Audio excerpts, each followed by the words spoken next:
All right, it is time for the Faribault Coaches Show, being brought to you by G&H Property Management, Lonsdale Country Market in beautiful downtown Lonsdale, and Basher's Fair Bowl Center in Faribault. We're going to head out to Basher's in the Fair Bowl Center. Gordy Kosfeld, Royal Ross, the man in black, waiting by, gentlemen. I don't think he's wearing black. I'm wearing black, though. Yes, you're the man in black today, Gordy. I'm the man in black today. I'm the man in gopher burgundy. So do we want to start with G&H Properties today? You're wearing a cool G&H Properties hat. How much would one of those cost me? Oh, I think I could hook you up. It's one of my favorite hats. I can see why. It's a nice hat. Yeah, very comfortable. I wear a lot of hats, and this is one of my favorite hats. Do you wear that on the motorcycle? Backwards so it doesn't fly off. Yeah, of course. But no, I'm usually wearing a helmet, to be honest with you, on my motorcycle. And you never wear a hat under, the helmet? No, you don't wear a hat under a helmet, no. Ever? I'm usually I'm a helmet guy.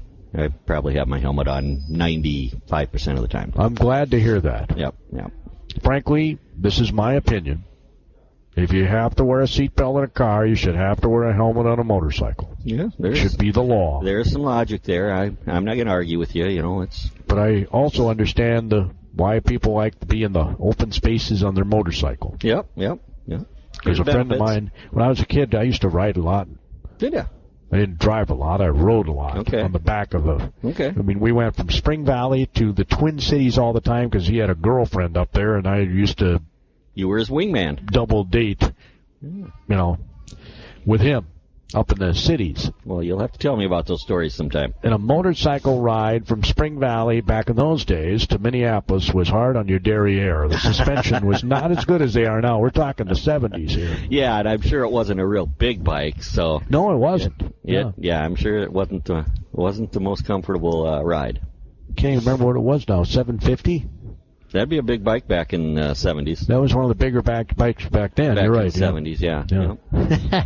Anyway, we're here to talk about sports. I digress. At Basher's, the Fair Bowl Center. Well, let's talk a little bit about G&H. Let's do that. With Basher's. Well, absolutely. We'll open with G&H today. Located right in downtown, beautiful Faribault, where there is an arts festival today, just a block away from my office. That's right. So if you're looking for something to do, come down and... my office isn't open, but, I'm always open, so contact me via, I think everybody in town has my cell phone number anyway, so you can find it, or you can just Facebook me, you can email me, you can pretty much send me a carrier pigeon, and those pigeons will find me. So, anyway, we specialize in all forms of real estate, residential management for investors, a la apartments, association management, townhome and condo associations. We manage those professionally.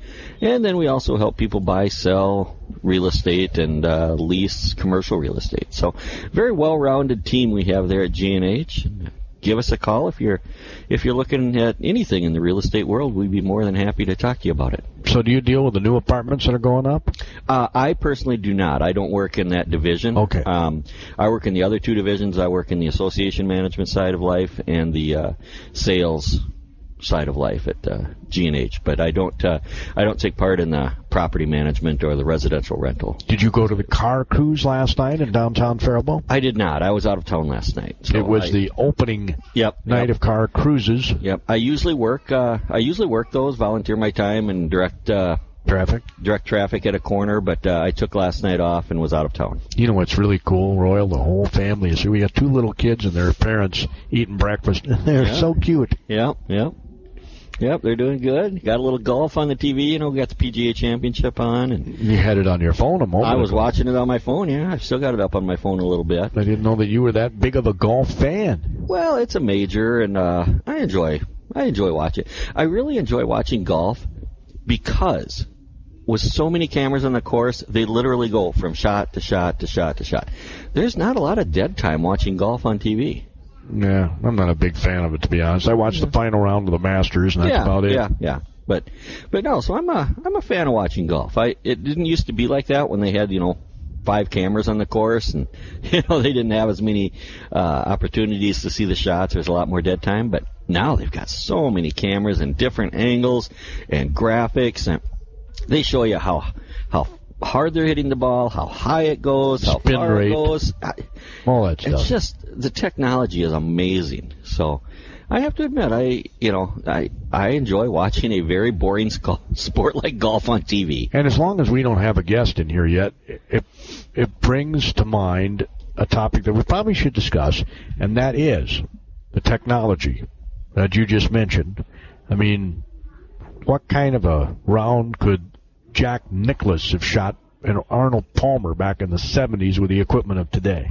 Well, yeah, the technology in all sports except maybe basketball. The ball's pretty much the same.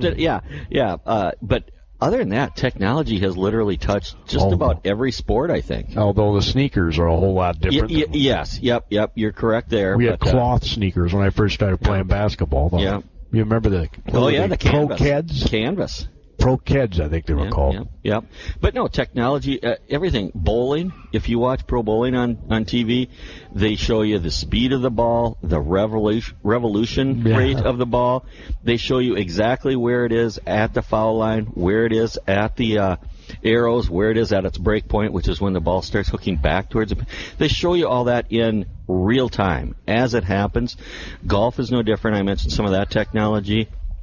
It's just amazing. Baseball, they'll now tell you that so and so hit a 403-foot home run just a minute after he hits it. Yeah, way back in the 70s. I'm talking way back in the 70s. They didn't even have the distance marker where you could look through the lens and it tells you how far it is to the hole. You had to kind of guess or look at the. Yep. Caddies played a very important role back then because they really had to do their homework. And, they had to know. Hey, this is. Yep, caddies had that little, their little book in their pocket, and would have yardage distances. They put a lot of work into that, but now it's technology-based GPS. I'm guessing if you carry a bag for somebody like Tiger Woods, you make a good living. Oh yeah. I mean, he gives you a percentage of his winnings, right? Yep. You usually get a percentage of your winnings, so yeah, a good caddy will make very good living. And they're only allowed to have so many clubs in the bag, as I understand it. That is true, yep. There is a limit on clubs, number of clubs in the bag. I don't know what it is. I'm sure some golfer out there could tell us, but there is a limit on We could probably clubs. Google it sometime, too. Yeah. And do you notice, if you look at any of the local golf courses around here, they'll have a cart, that not a cart they ride in, but a cart they have their clubs on and they pull, with wheels. These guys, no carts. They got a strap to their back and they're hoofing it down the fairway. Yeah. Well, I had asked Kevin Kleiner, the AD at Faribault High School, if he could please send out the award winners this week, Senior Athletic Award winners. I don't see any of them yet. But there is a lot of activities going on today. I mean, the boys track and field team, they got the Class AA True Team state meet today at Stillwater. Now, the odd thing about that, we've talked about that True Team event before. The odd thing about that is it says it starts at 3:45 in the afternoon. Why are they starting a track meet at 3:45 on a Saturday? Maybe the wind's lower then. I don't know. What's wrong with 9 in the morning? You don't want pole vaulters to be vaulting into wind. What if it's windier at 3:45 than it is at 9? Or long jumpers to be jumping into wind, or. But it could be windier at 3:45. Oh, I agree with that. Maybe they looked at the wind forecast. I don't know. But yeah, they're competing up at Stillwater, and that's the meet that the high school league doesn't recognize. They don't think it's a real meet. And frankly, I agree with Coach Weaver that it's more of an indicator of the best team. Yep. That's not one or two persons dominating the meet. Exactly. Yep. Girls golf, they're at North Links Golf Club today in Mankato. Mankato East Invite today. Now, they started a reasonable time, 11:30 in the morning. Good tee-off time. That's a reasonable time. Get to sleep in. Yeah. It's an hour drive over there. Yeah. So, we've got some sporting events going on today. So the kids might just be a little busy. Well, that's why Devin Lockerby's not here, obviously, because he's in track and field. Yep. And he was named the Male Athlete of the Year. They had quite a few to choose from. Hunter Nelson, pretty good athlete. Yeah. He was named the Bruce Smith Award winner. There's probably at least four guys that could have been Male Athlete of the Year and the Bruce Smith winner. I mean, good crop of young athletes, and not only being good at a good athlete, but they're good people. I mean, they're well-rounded, good citizens. Yeah. That's what the kind of the Bruce Smith Award winner is more than just athletics. So congratulations to Hunter, and of course Devin too. And on the ladies' side, Lauren McDonough, who was the state gymnast. Remember she went. And look at that! I'm looking at it right now on Twitter. You looking at what right now? Female Athlete of the Year, Lauren McDonough. Well, there you go. Yeah, she's a Lauren McDonough, and I asked Kevin if, of course, I don't know. Did Lauren come out during gymnastics? I don't remember. I'm pretty certain we talked to Lauren McDonough. I don't remember which sport, though. Well, she's a gymnast. But no, congratulations, Lauren. Very, very nice accomplishment. Went to the state tournament there in gymnastics. She's probably a diver, too, and usually the gymnasts are divers. Yeah, I can see that crossing over. Yeah, Charlie Fuller does a great job with the divers. He does a great job with the pole vaulters. Yeah. I wonder if she's a pole vaulter. Maybe that's why she's not here. You never know. Could be. The conference track meet is Thursday of next week in Red Wing. Red Wing, which does not have near the facility that Faribault does. Which, we've talked about that. We need to get that. But they did say they rotate it. They do rotate our turn will come. And I was informed this week by Kevin Kleiner, the AD, that Faribault will be hosting the section, 2-team sections in 2 years. So it is coming here in a couple of years. Good deal. That is great to hear. So kudos to Faribault for getting that. Oh, the American Association of University Women Sportswoman of the Year? Is Witten Wolf. Yes. He has to send her out here, too. She's in track and field, though, I know that. So. And then, like you mentioned, about Devin Lockerbie and Hunter Nelson, they both won their awards. But got to give the ladies their due, too. Good job, everybody. Can't remember if they have a baseball game today. Can you see? I did a game the other night. I have not seen a baseball tweet. Because that would be the reason why Hunter wouldn't be able to make it. Yeah. I have not seen anything about baseball today. I'll keep kind of looking around a little bit. He was here a fair amount during the football season. He was quite a quarterback. Yeah. Is he a senior? Yeah, he's a very good baseball player, too. He pitched a 3-hitter and outing previous to the one that I had on the air. Wow, that's not bad. Against Winona, they got swept in a doubleheader that we had the first game of the double. Well, they didn't even get the whole first game in. This was on Thursday night when we had that hail. Oh, yeah. We had an hour and 35-minute storm delay in the middle of the game. Yeah, that's just not fun. No. There's no fun being had there. Absolutely not. There is no fun being had there. I don't see anything about baseball today, though, so unless I'm missing something, I don't think they have a game today. The fast pitch seeds are out. The Bethlehem Academy Cardinals got the number 2 seed in the west subsection of Section 1 Class A. I was pretty sure I brought them out here. It didn't. There it is. They were the number 2 seed. Hayfield's the number 1 seed, even though the Cardinals have 12 wins and Hayfield has 11, but Hayfield beat the Cardinals 11-3 during the regular season. The number 2 seed is BA. BA will open up on Monday at home against Alden Conger Glenville Emmons, a team that they just played Thursday night and defeated 3-2. The game was called after 5 innings due to the weather. Okay. Our crack statistician back at the studio, Paul Shea, just sent me that today, Saturday, May 21st, there's only the 2 events that we've already mentioned. Statistician? You give him a new title just now? Yeah. He's our producer today. Oh. Producer, director, statistician, Mr. All-Around great guy, Paul Shea. But, yes, there's just 2 sporting events today. We've already mentioned them.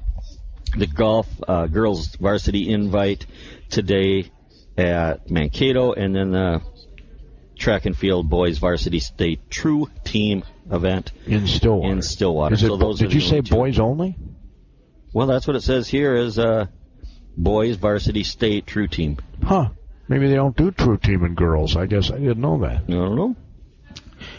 We'll have to get Dave out maybe next week and explain all of that. Yeah. Tennis, too. We have not had the pleasure of being in, course, they tried to send somebody out, but yeah, we'll have to talk to Coach Anderson, and profusely apologize to those students that we missed a week or two ago. I did. We just didn't know they were in the building. Yeah. We're in a semi-private area. Yeah, well, a little bit of a side room here, a private area, but we're tethered with our headphones and our headphones and microphone, so we can't walk around to see if people are here. So I sincerely apologize to those kids that took their time to come out on a Saturday and we didn't get to put them on the air. So hopefully they'll come out. As I said when I sent the email out here a week or so ago, we invite everybody. We want to see the robotics people out here. They had their state tournament a couple weeks ago, and I have not heard. I love it when I looked on their website and. Yeah, Are you serious? They don't even have current stuff on their website. I love it when the speech team comes out and I like those. I don't think we've ever had anybody from band or choir out. We did that. Oh, have we? Yeah. Well, not maybe you and I, but I did over when we were at a different location. Okay, yeah. Okay. We've had play people on. Oh, theater. Yeah, that'd be awesome. All kinds of kids. General classroom. I don't care. Yeah. Right? They have a knowledge bowl. Remember the Knowledge Bowls television show? You're probably too young for that. Do you know how bad you and I would be at the Knowledge Bowl? Well, I don't know. They do pretty good at Trivial Pursuit. Do you? Okay. All right. I mean, all my knowledge is But compared to those people, I probably would get my butt kicked. Yeah, all my knowledge is just totally dumb trivia stuff. It wouldn't be anything important. That's right. Mathematics, forget it. I wouldn't get one question right. 80s rock 2 songs, + 2, I'm your guy. Yeah, 80s rock songs, I'm your guy. I'm a guy for that, but I don't think that would be included in the And I don't know Knowledge if trivia is even included in the. I don't remember. I remember watching the television show because we got 3 channels when I was a kid. There wasn't much, and it was a crummy day or something. You'd watch the Knowledge Bowl. Yeah. Right. Yep. And Nebraska would take on Oklahoma or whatever. It was on television. Yeah. I don't know if you remember that or not. No, I don't. But who's leading the PGA? Well, Zalatoris is still he's leading, but they don't tee off until this afternoon. So right now it's all the people that just barely made the cut. McIlroy he was the first round leader, and then the second round leader was Zalatoris. He was the second round? Yeah, they've only played 2 rounds so far. Right. This is the third round today. Yes, but the leaders have not. They're not even close to teeing off yet. They don't tee off until like 2:30 in the afternoon. So Tiger's already teed off? Yes, Tiger. He barely made the cut. Yeah, Tiger barely made the cut. He is. I think he's probably about even through six holes today. Every one of those today. golfers should thank him, though. Those purses went up. They probably tripled after his big run. Whether you're a Tiger fan or not, watching him play in this PGA championship, it's like I said, it's a major tournament, so it's a very big deal. But you can tell he is out there just limping his way around. Yeah. I mean, he almost lost that leg. Yeah. I mean, just a year ago. It wasn't that long ago, and you can just see the pain that he is in. Now, imagine that. Yeah, first of all, you're in incredible pain. Yeah, how do you not get addicted to painkillers? And now you've got to go out and you've got to walk 18 holes of golf, up, down hills, and play. I feel for the guy because you can just see how much pain he's in, and I'm like, Tiger, why are you even out there? I mean, you don't. He doesn't need the money, that's for sure. He doesn't. I can't even believe that he'd have a sponsorship requirement that would say he has to be out there in this situation. I mean, his sponsors love him, and I think they'll stand by him. But you just see the pain on his face, and as he's walking around the course. And of course, he can't even get in a full crouch to look at the putt. No, he can't. He can't kneel down to line up putts. Yeah. I mean, I feel for the guy because he is out there hoofing it around that course, and you can just see it in his face that he's in agony. But more power to him. So. Yeah, he's trying to get a few more magical rounds so he can catch Nicklaus on the Masters list or the Majors list. But even Tiger has to know that not going to happen. Yeah, well, not now. I mean, I'm not saying he'll never win another major, but there is no way he is going to be competitive enough to win a major when he is hobbled up like this. Even he has to realize that. I mean, well, let's see if we can get him on the show. But the thing is, he's so good hobbling around here. Yes, he made the cut, and So he's competitiveness. He's an inspiration, is what he is. Yeah. But whatever you think of him, like you said, as a person, off the course, the guy's an inspiration. Amazing. To me, he's really showing a lot of character. I think, and I'm not a huge fan of Tiger, I'll admit that, but he's showing more character doing this than I've ever seen before. But I still just feel for the guy. It's like, Tiger, just take the weekend, take a half a year off, get that leg healed. But who am I to say? Well, the years keep going by, right? And he's had a lot of injuries. Yeah, and such a fine physical specimen. I mean, you talk about, you could not have chiseled a golfer out of stone any more perfect than Tiger Woods was. Might be part of the problem. I don't know. Yeah, could be. You never know. I mean, you look at, John Daly out there, got a beer belly and smoking a cigarette, walking down the. He's got a cigar in his mouth. Probably. I heard. I just heard this yesterday. That John Daly one time at a golf tournament, he picked some young adult men out of the crowd. He went up to him and said, "Hey guys, run back to the clubhouse and get me a beer, but put it in a styrofoam cup. Make sure I have a straw." I mean, that's an athlete there, Oh, Daly is character, but nowhere near as good as Tiger. Obviously, we're talking two different things there, but. Oh, he made his money at the game, though. Well, yeah, and then he lost it in a casino in Vegas. So easy come, easy go. Yeah, you're probably right. Anyway, I was. What was I? I was telling you who did I tell you all these? I don't know. I can't see what you got in your hand. The fast pitch. No, you didn't. Go ahead. I told you the BA's playing Alden Concord Glenville Evans. Yep. They just beat them 3-2 in a 5-inning game Thursday. Yep. That's who they open with on Monday. It's single a limb first round. So if you lose, you're done. Your season's over. So that's a tough draw for the Cardinals, even though they've won 5 more games than Alden Concord Glenville Evans. We'll have on the radio Monday Kenyon Wanamingo at Waterville Elysian Morristown. I was right, Royal. You can put that down. I was right. Kenyon Wanamingo's record on the min scores, which does the QRF, and that's what they base these seeds on. Yep. The record was wrong on the QRF. Ooh. I called the coach this morning. I said, "Do you realize that they had you with 8 wins?" And I said, "I know you've got at least 9." And she said, "You're right. We do have 9." A little bit of a Tiger update here. He is now at +6. He just had a bogey on hole 6. Oh, my. He was one under after 4, wasn't he? Isn't that what you told me earlier? No. Tiger, no. He barely made the cut at No, I know +4. that, but I thought you said he was... I thought he was 1 under after 4 holes, but I was wrong. I misread it. I'm looking at a screen from a distance, and he actually had a bogey on hole 2, and I misread it. Oh, okay. Just the symbol I misread as a birdie because I couldn't see the score. That's okay. Yeah. But anyway, so he's 2 over today, +6 for the tournament. Okay. Anyway. Still hobbling. We'll have the Kenyon Wanamingo game at Waterville Monday. We'll get underway about 4:45. It's a 5 o'clock first pitch. Waterville Elysian Morristown has 8 wins. Kenyon Wanamingo has 9 wins.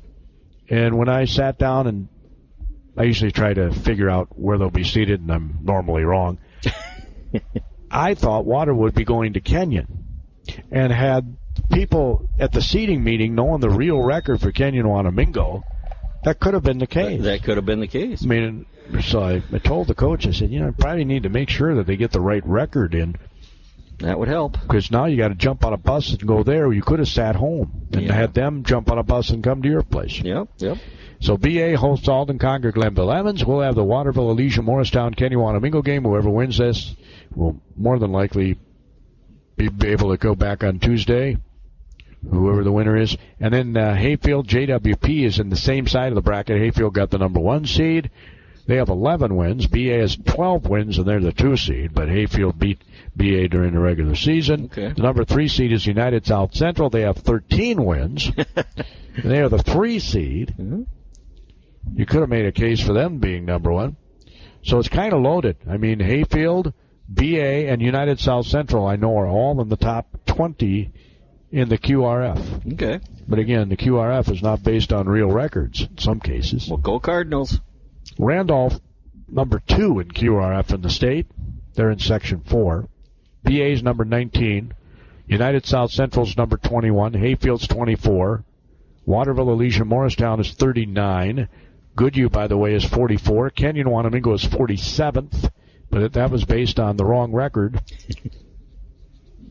I just chuckle at that, that he got the wrong record. Well, yeah, I mean, how hard is it to get the right record? Evidently, it's, but like one of my favorite sayings is, it's just not a perfect world. No, that's true. Mistakes just happen. You just go with it. Latest baseball rankings came out last night. Randolph is now number 1, and Hayfield is number 2 in the state in Class A. Wow. Isn't that interesting? Randolph's in Section 4, Hayfield's in Section 1. Okay. We just saw Hayfield beat Kenyon Wanamingo, sweep them in a doubleheader last night. We had him on the radio both games. Pitchers for Hayfield, Carver Heights, senior, no-hitter, first game. Ooh. Junior, Ethan Pack, second game, no-hitter. Back-to-back no-hitters by Hayfield. Are you kidding me? No. Back-to-back no-hitters. 2 different pitchers, no-hitters. Wow. Well, congratulations, young man. Isn't that awesome?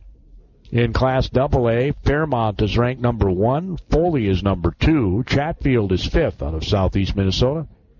In Class 3A, Mankato West, Big 9 team, undefeated. They are ranked number 1 in the state, have been all season long. Byron is rated number 3, and they're in the same section with Faribault. Byron won the Hiawatha Valley League. In Class 4A, Farmington is your number 1 ranked baseball team in the state and the biggest school. Stillwater's number 2. You got Rosemont at number 7 out of the South Suburban Conference. Our little southern Minnesota area here produces some pretty darn good talent. Oh, gosh, no question about it. Across the board. It doesn't matter if it's wrestling or baseball or anything in between. And I did print off the track records so far this season in boys and girls track, but we don't have time. I mean, there's 15 pages of track records on here. Yeah, and there's a lot of kids from the Big 9 and the South Suburban and from our area.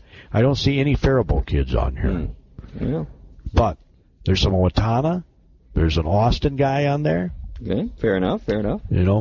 I'll try and get that up on our website. I think people might be interested in not wanting to look at all of them, but from our area. Right. And you've got them highlighted, who's from our area. But, let's talk Bashers just a little bit. We've got a minute and a half left here. Yep. So next weekend is Memorial Day weekend.